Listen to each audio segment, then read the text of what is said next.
Yes, good afternoon, everyone.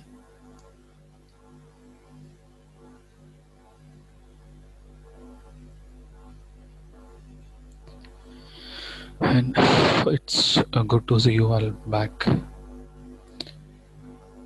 So, in the last class, we were talking about management, managerial skills.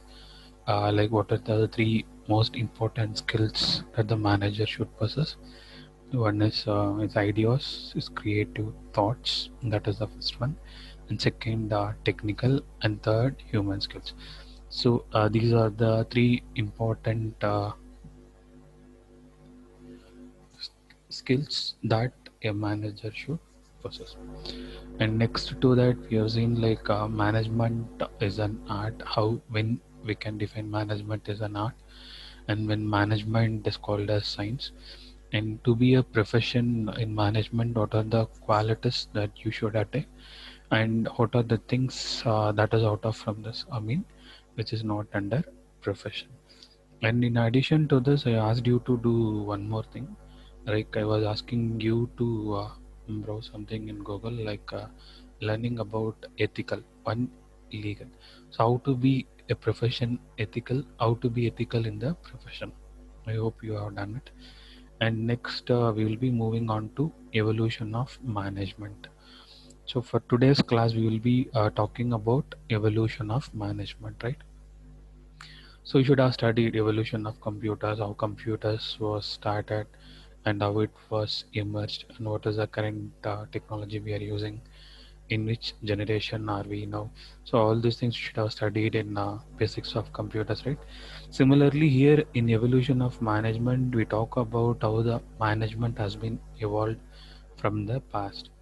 So earlier, when you look back before some 40-50 years back, and we don't have the IT industries that whatever we have now, and the number of industries and the number of people who work towards like in a scientific manner and computer missions, all those things were not in those days. And those time period, the importance of management, the importance of decision making is not required, since the competitive business is not there in the not there in the olden days.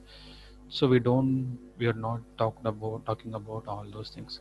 So then let's see how the management has been emerged from the olden period to our modern period. So this we will be discussing in evolution of management, right?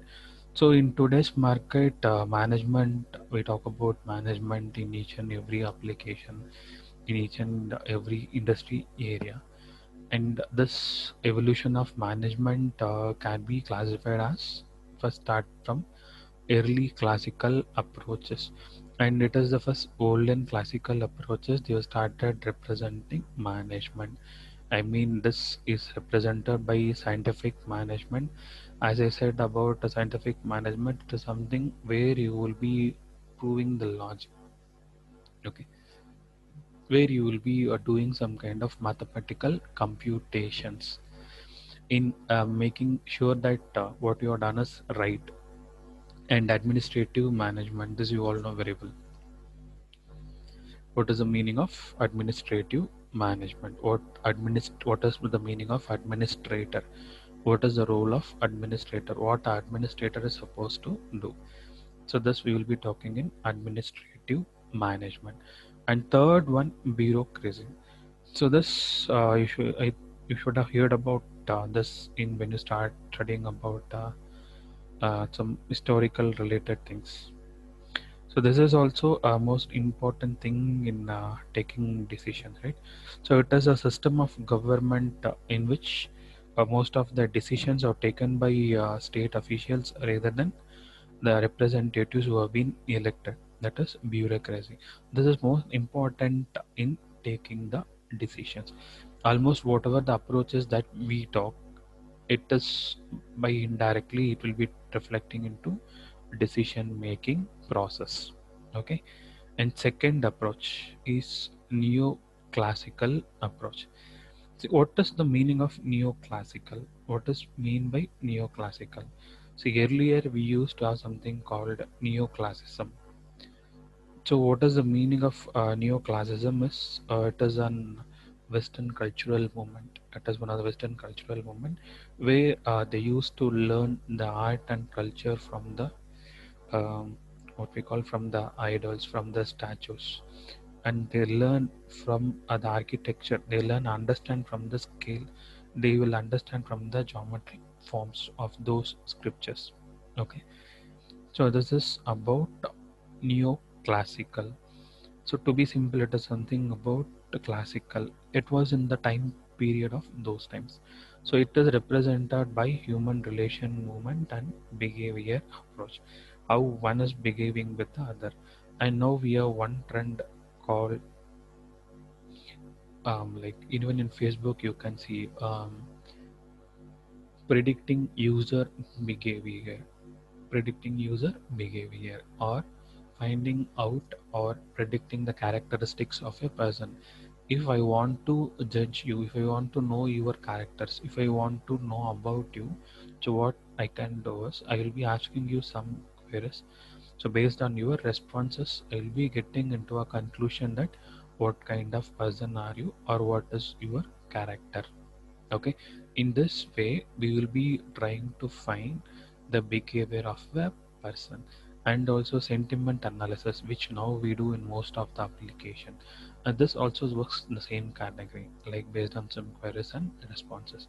The way you interact, the way that you start responding to it, so that makes you to fit with the answer. Okay, and the third one, modern approaches, which we talk about our latest technologies. And again, make sure that here it is modern approach. You're not going to talk about the present technologies or the present techniques.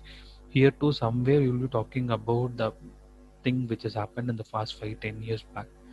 Since the textbook and whatever the materials that we study is which is being released around 5-10 years back.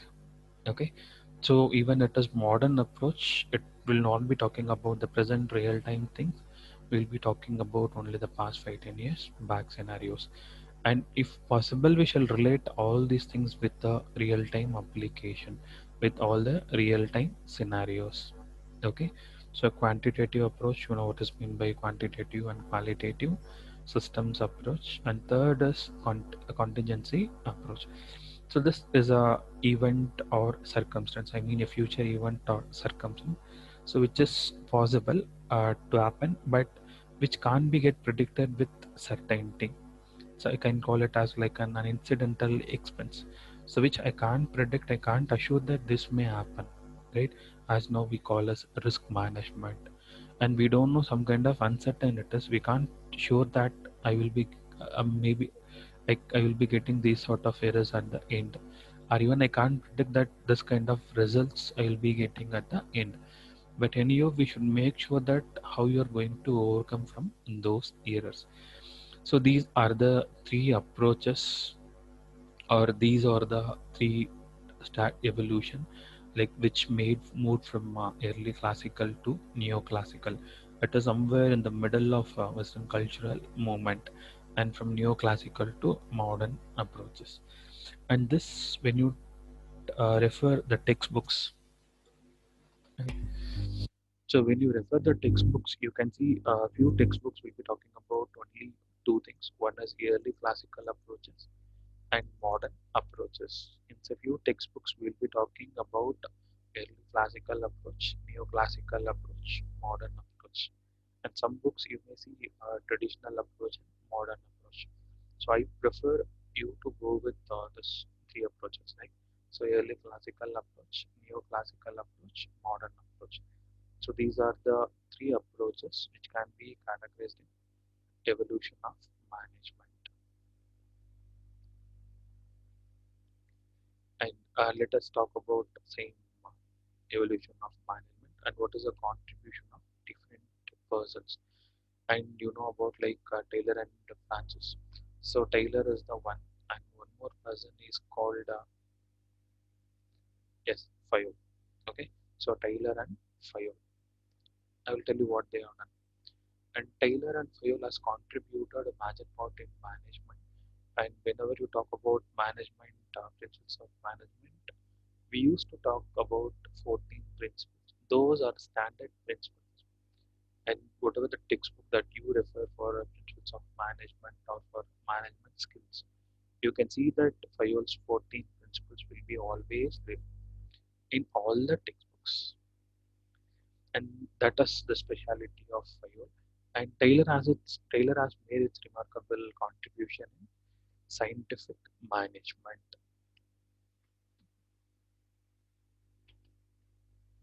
Earlier we were talking about classical approach, neoclassical approach, and the other one modern approach, right? And here we will be talking about the contributions or the remarkable futures that has been made in those periods. So let us first talk about the type contribution made by Taylor's for scientific management. And the first one is time and motion study. See, whenever you talk about the work, if you want to do certain work, and if I assign you some work, I will be assigning you some time. You should be completing that work in the given time period. Right? You should not be taking much more time period. And for example, if I ask you to write an exam, so I will be fixing the time. Right? You need to do it either in 1 hour or you need to do it either in 3 hours. So based on the time limit, you will be working.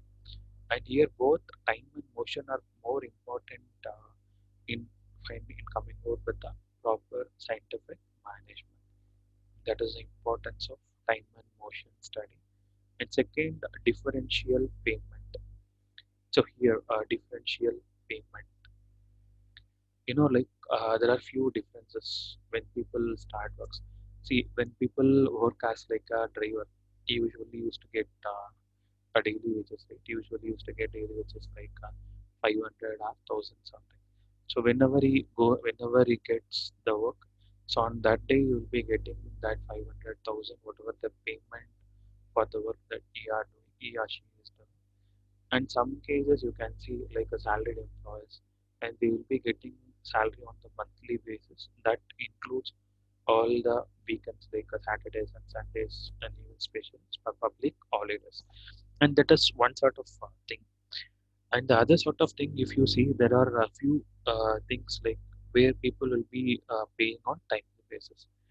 If you take gate coaching classes, gate coaching centers or computer centers, and there people those who teach, they usually used to charge some 1,000 or 2,000 for a class or for a topic.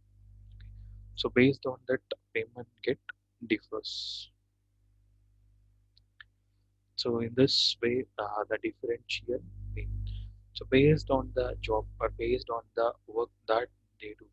So based on that, the payment differential will be there. And now it is always advised to go with salary, like, so not like going for hourly wages or daily wages, right? So even if you see farmers, they used to get money only when they proper cultivation. Most of the times you will not be getting leading on the profit.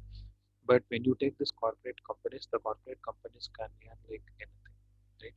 So they run their company, like stating some objectives and meeting their requirements.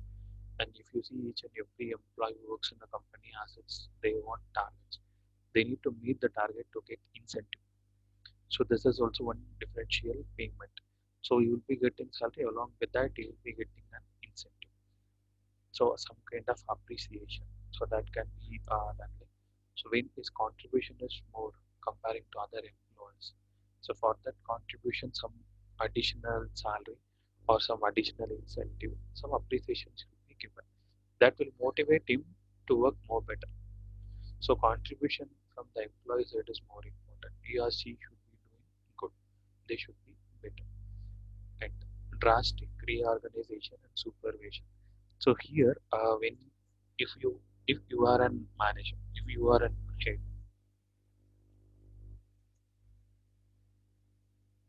you should not control your workers. You should not control your employees by giving them strong instruction, right?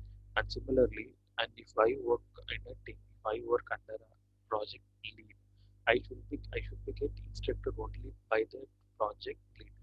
I mean, there should not be no more than one supervisor who has to instruct the people. And if that is there, he or she will not be able to concentrate, or similarly, he or she will not be able to work. So there should be only one. He should be working under the supervision of only one. So the information or the instruction has to be done from a single supervisor. And let us treat that. And if the same work is being instructed by multiple supervisors, then how far the work will be effective? How will you be able to complete it, right? So that is also the thing that you should consider, right? So in the talk about supervision, so drastic reorganization and supervision. So these things are more important. So you need the control to be under one. So one supervision control for a team. And fourth, scientific recruitment and training. So in earlier days, we don't used to have the policies of recruitment. We don't have the policy of notification. And like I'm talking about the early classical approaches, right? In those periods, we don't have all these kind of techniques. And later it has emerged as like then the recruitment started. So then they usually used our formal interview for the job. And now we have the world is more competent, right? So we are more competitive. We are living in a more competitive world, and now for interviews we had 2 to 3 round interviews, and even if interviews then successful, again you need to undergo training to get employed in the company. So these are the things that we do now: scientific recruitment and training, and this is what always used to talk. So user-friendly environment, user-friendly environment. So intimate and friendly cooperation between the management and the workers. So what is mean by that friendly environment? What is mean by that friendly cooperation? Just like sitting and talking together? No, it's not that. So if I talk about a friendly environment, if you take a mobile phone, like if you take a mobile phone, and if you are able to use the features without the help of others, and if you are able to find out the features of the mobile and how to use the mobile, how to use it. So if you can do it by yourself, then that is user friendly. And you can take operating system. We call Windows as user friendly operating system, but we will not be calling Unix or Linux as Windows friendly operating system. The reason is that to work in Windows, we not to be that much good at computers. Just you have basic little knowledge of English and computer, that is more enough, right? So that is called user friendly. In the other thing, you need to be aware of programming. You need to be aware of command. You need to be aware of how to use those commands in your applications. So that is the other task. So that we don't prefer it, we prefer only user-friendly operating system. So friendly cooperation where one should express or one should motivate the others to express their feeling, and their opinions has to be taken, their opinions has to be respected. And this team lead or the team members should not ignore their opinions. Maybe you can discuss with them if you find that is not suitable solution for your problem, then you can drop. Okay, and that is not that you need to take all the suggestions, but it should be open. I like open discussion where you should motivate them to give their opinions or ideas. So based on those opinions or ideas, then let them decide. But it should be in an uncontrollable manner. As I say always, like we should not control the monkey with the stick. If you start controlling a monkey with a stick, that can be done only for few minutes. And if you have one monkey, you can control with the stick. You can have one or two, then it's fine. And if you're surrounded by almost 20 to 50 monkeys, then how can you manage with the stick? It can't be done, right? So every the task cannot be done by forcing or just by instructing. So you should make them to feel themselves to be dedicated in doing the work. They should be involved in doing the work. Only that will bring the effectiveness. Only that will make the work to be effective and efficient. Else, you will not be able to get the work done from others. There are two ways. Like one is since I am paying, you have to do. In that also you can get the work done by others. But you can't find how far they are satisfied with their job, how far they are dedicated. Are you getting the work which is expected to be done by them? So in all these aspects, the management should think on treating their employees. Okay. So this is the contribution under scientific management. And now let's talk about the contributions, whatever that is made under these things. So time and studies, as we discussed about how it can make efficient, and scientific selection of workers. So that made to realize the need of training a person, and also if I know what kind of tech output that I should result, then I can work in a better manner to achieve that. If I'm not sure about what sort of work I'm doing and what is the expected output of it and how I'm going to do it, then there is no use of doing it right. And third, scientific management how to work design. It has to encourage the managers to do one best way of doing the job. And this managing team leader, it is a skill. So that should come with experience. So limitations. So whenever I talk about differential payment, there is always something like sometimes one can think I'm getting the others are getting the better payment than me, and this will raise the ego among the employees. And some cases, like when you have some kind of appreciation, that kind of motivation should undergo in them. And some cases, when you strong motivate and increase the number of population or production, and it also result in job security. Employees should never feel that insecure of job, and if they feel insecure of job, then the company is going to be in trouble. Okay, and study and motion speed, attention, their learning speed, and how they are going to do it. And third, separation of planning and doing the greater specialization. So this I told you earlier, and how the plan has to be done. And the last one, advances in methods and better tools and missions. Sometimes, if you feel that the worker or the employees, those who are hired, are unable to do certain work, then just they can't be just directly fired out, right? That will not be a right thing. They has to be get trained. They should be provided a chance. They should work on it. After doing that, let them if they are good and they are not able to cope up with the things, so then the decision can be taken. Else, if they are able to cope up the things, the company has to go with the employees. It should not be like always they keep on recruiting. And FIOL's administrative management. And whenever I talk about FIOL's administrative management, always you should remember 14 principles of management. This is most important when we talk about FIOL's administrative management. Okay, so Henry Fayol, who is considered as the father of administrative management, as we call Mahatma Gandhi. He is the Mahatma Gandhi for administrative management. And he was a French mining engineer who turned as an industrialist and successful manager. And now let's see what are the techniques or what are the suggestions or what are the guidance that here provided. Fayol's 14 principles of management. And first principle, division of work. So what is mean by this division of work? In division of work, how I'm going, how I can divide the work. So if you are dividing the work among the employees, on what category are you going to allot the works? It should be based on like on the technology or on the tool in which they are strong. The work related to that particular area should be given to them. That is division of work. And authority and responsibility. Authority and responsibility. When the authority comes in decision making, or it comes in the middle level management or top level management.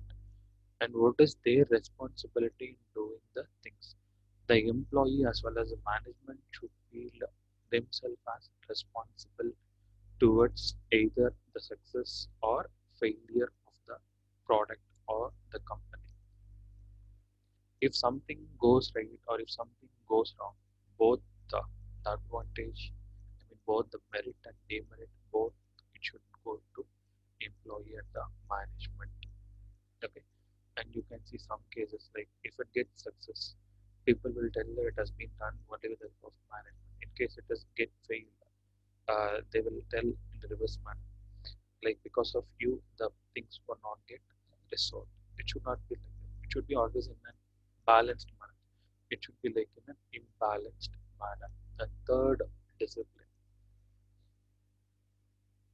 Discipline and faith. These two are the one of the most important principles. Discipline is, I mean, doing your job in a right manner, and you should be in your work at the right time, which was instructed by the company. And you should not do any unethical things towards the company. You should try to completely dedicate as much as possible from your side. And unity of command. So when I talk about unity, people are going to work in unity. And whatever the instruction that they possess, I mean the management has its own objective and it is as its own goal, and they will make the team lead to understand their goal criteria, and in turn they look back the team leader to communicate and to improve the project team, right? That is unity of command and unity of direction. The company, the employee, the management, the team lead all should go in a single direction. Right? There should not be any multiple paths or any multiple directions. And let me take this as an example. And let us think that we have five members in a team, and two are working in a right manner, like going from bottom to top, and two are working in reverse, going from top to bottom. That will not be lead to a successful project, right? And you will not be even able to complete those sort of projects. So unity of direction is the management has to instruct to the top level management has to pass the instruction to the middle one, and he has to further communicate it to the lower level management. The unity of direction should be always taken into consideration, and subordination of individual interest to general interest. This I was telling you almost all times. You should motivate the employees and they should come with their own ideas and they should express in which they can do things in a better manner. So their interest and their ideas that can be that will create a different thought, that will create a different application. So those sort of ideas should be always highly appreciable. And remuneration. Remuneration nothing but payment. So earlier we talked about differential payment, right? That is what remuneration is. Again, we are going to talk about the same one. How incentives are paid and how the salaries are paid. And if you see 10 to 20 people in the company, all the 20 will not be getting the same pay, right? So few will be getting a low, few will be getting almost in the middle range, few will be getting some good pay.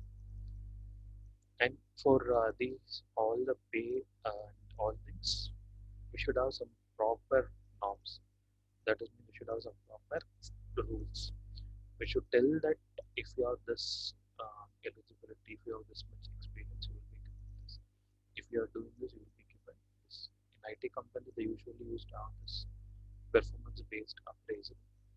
So based on their work and based on their target, whatever that they have achieved. So based on that, certain increment of incentive will be made.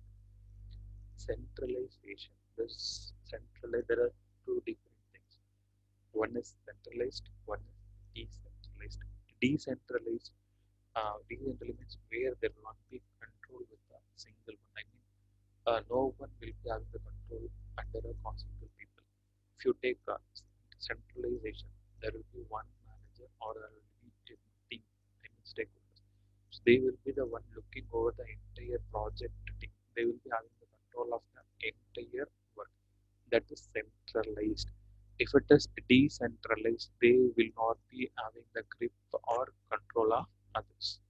Okay, where you need not to talk or you want to depend on the other one for getting permissions.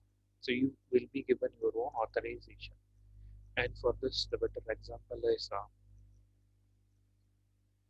you can take any private sector jobs. All those come under centralization. So scalar chain. So a chain is how it connects the lower level management to the top level management. How the hierarchy goes. Ordering. You know the meaning of ordering, right? Giving instruction. And the way that I give instruction to you, the way that I instruct to you should be good, right? And there should not be harsh way of communication. And they should not be like you should not instruct them in an harder word, in a harder manner. It should be soft and smooth always. And at any time, like you should not get frustrated, you should not get tensed in while you work, and you should not make a pressure-oriented environment. It should be always smooth to handle. Equity. Equity is giving the equality for all the employees. So giving the equality for all the employees. There should not be any partial, and there should not be any partial even in terms of payment or in terms of incentive.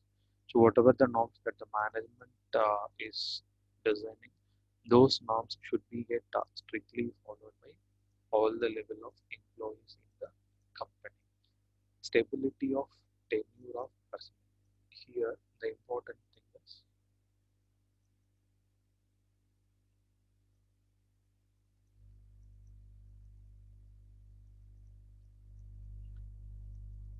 job security. It just talks about job security. Tenure, and what is the tenure of people? What is the tenure of the employee in the company? Let it be a private sector, or let it be a government sector, or even let it be like your own job. So when it is comes to a own job, like your own business, you're not going to like talk about either are you going to get control with some other one, or are you going to work under some ways. So when it's your own business, you will not be get you will not be getting under the control of other people. So you will be your own boss. So when you start working in a private company or in a private institution, if you see your tenure over there, it should be a long period. It should not be like working in a company for 2 years and then some other company in 2 years and then some other company in 2 years. Keep on changing or keep on going. That will never make your life or make your goal to be settled. There should be a stable, like if you take at the end the retainability, I mean the retainment of employee in the company, it should go above more than 95. Okay, and initiative. So initiative, you know the meaning of initiative, right? Something you should do something in a creative manner. So that kind of initiative, that kind of improvement, motivation should be brought among the employees. The management should motivate in a certain way to make the people to work, and also they should express their imagination, their things to a employee. And 14 spirit decops. So it is a kind of feeling, or it is a kind of a feeling of pride and mutual loyalty shared by the members of the group. So that is the meaning of this. So let us see what does let us mean. It is to be in short, it is group spirit. If a team achieves something, it should be appreciated as a team, and the appreciation should be given to all the one in the team. Their appreciation should not be higher or should not be given for someone. So these are 14 principles of management. So we're talking about two most important scientific people in management, two most important scientific people in management. and one is Fayol, and who has designed this all the 14 principles, and second one Taylor. And now let's see the contributions and limitations of Fayol's 14 principles. Okay, and contribution. He contributed the 14 principles, and he is called as the father of administrative manager, and he has given a wide variety of principles, a wide set of principles, and all those has been universally accepted. And it made it had made many managers to be successful in their domain. It has brought many managers to the top level in the industry market and inspiration. So with the is principles, most of the managers has taken the inspiration and they have made their dreams to come true and they have made their achievements to be in a good place. So these are the contributions and limitations. So when I talk about the specialization lead, so that may lead to sometimes dysfunctional consequences. And the other thing, like Payol's writing, we're talking about each and everyone, like unity of command, unity of specialization, unity of direction. That can't be directly followed in all the projects. So depending on the project and depending on the problem, things get vary. So we can't directly go with adopting or implementing unity of command or unity of division, unity of labor or unity of direction all together in a single work. Okay. It may be possible or it may not be possible, but it works for a fewer sort of projects. It does not fit. It doesn't fit for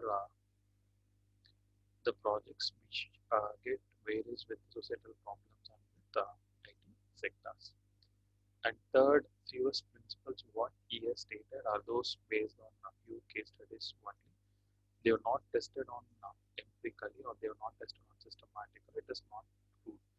He has proposed something, he has shown his acceptance in some case studies, but he has not considered all the cases. If you're coming out with a novel idea or result, that should be tested. That should be best. That should be tested in both the best case, worst case, average case. You should talk about all the three possible cases.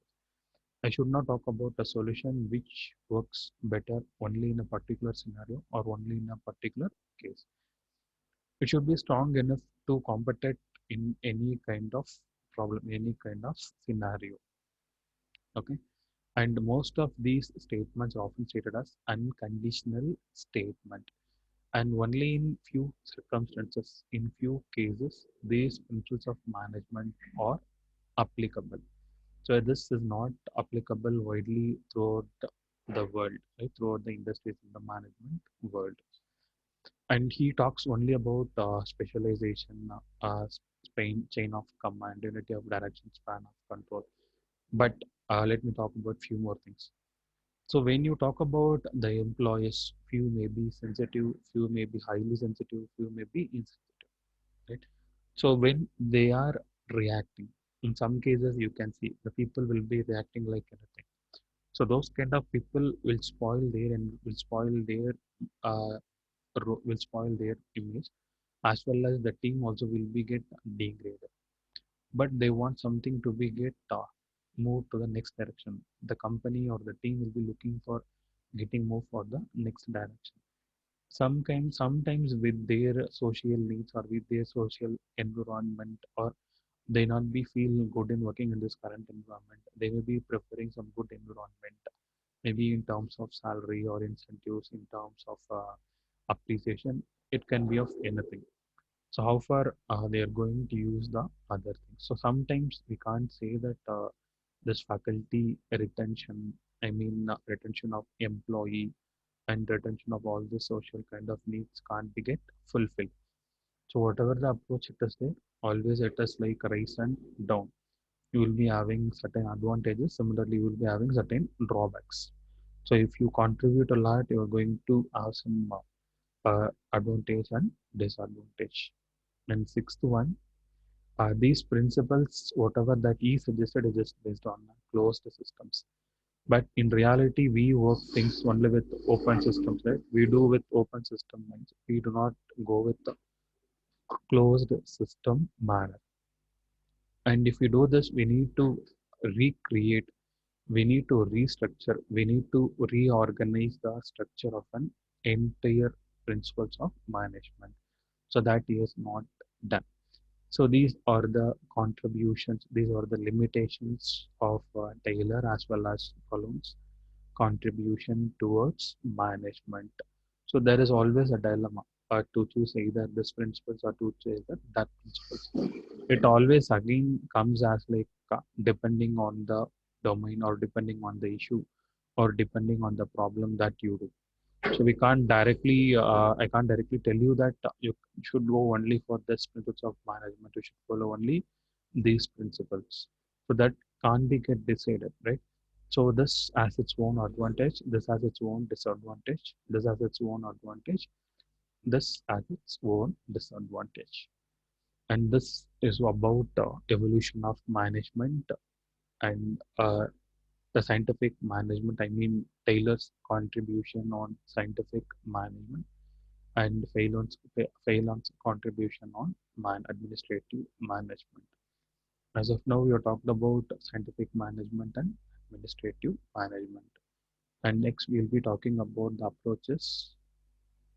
And let us talk about approaches in the next class. Thank you.